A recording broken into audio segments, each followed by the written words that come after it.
Sincere रहें, discipline तो बहुत ज़रूरी है। ये कुछ चीज़ें हैं जिनके बिना आप नहीं कर सकते। बहुत सारे रिसोर्सेज को नहीं रेफ़र करना, बेसिक रिसोर्सेज को पढ़ना है और उसको बार बार पढ़ना है। एनसीईआरटीज़ बहुत इंपॉर्टेंट होती हैं।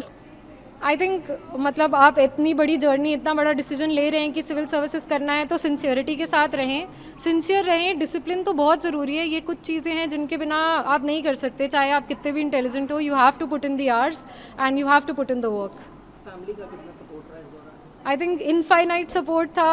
They were just giving, and even though I did not clear prelims twice, the kind of belief they had in me and the way they pushed me and the way they made everything easy for me, I will be obliged to them. बहुत सारे resources को नहीं refer करना, basic resources को पढ़ना है और उसको बार बार पढ़ना है। कंसिस्टेंसी और डिसिप्लिन के साथ पढ़ना है और टेस्ट्स देते रहना है। और कभी भी निराश होने पर रो लेना चाहिए 2 घंटा 3 घंटा, पर वापस बैठकर ज़रूर पढ़ाई स्टार्ट कर देनी चाहिए। इस एग्ज़ाम में बहुत हार्ड वर्क चाहिए होता है, लेकिन हर इंसान के पास इसको क्रैक करने का कैलिबर भी होता है और एबिलिटी भी होती है।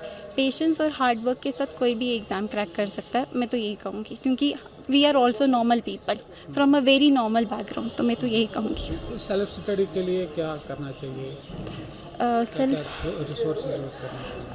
एनसीईआरटीज़ बहुत इंपॉर्टेंट होती हैं। उसके बाद कुछ स्टैंडर्ड बुक्स होते हैं जो कि सभी पढ़ते हैं, और इसके साथ करंट अफेयर्स के साथ कांटेक्ट रखना चाहिए।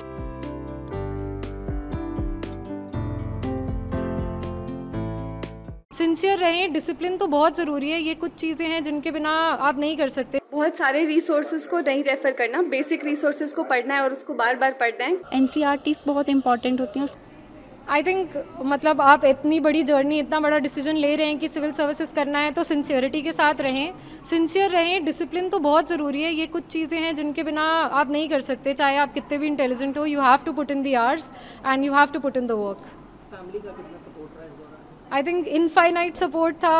They were just giving, and even though I did not clear prelims twice, the kind of belief they had in me and the way they pushed me and the way they made everything easy for me, I will be obliged to them. बहुत सारे resources को नहीं refer करना, basic resources को पढ़ना है और उसको बार बार पढ़ना है। कंसिस्टेंसी और डिसिप्लिन के साथ पढ़ना है और टेस्ट्स देते रहना है। और कभी भी निराश होने पर रो लेना चाहिए 2 घंटा 3 घंटा, पर वापस बैठकर ज़रूर पढ़ाई स्टार्ट कर देनी चाहिए। इस एग्ज़ाम में बहुत हार्ड वर्क चाहिए होता है, लेकिन हर इंसान के पास इसको क्रैक करने का कैलिबर भी होता है और एबिलिटी भी होती है।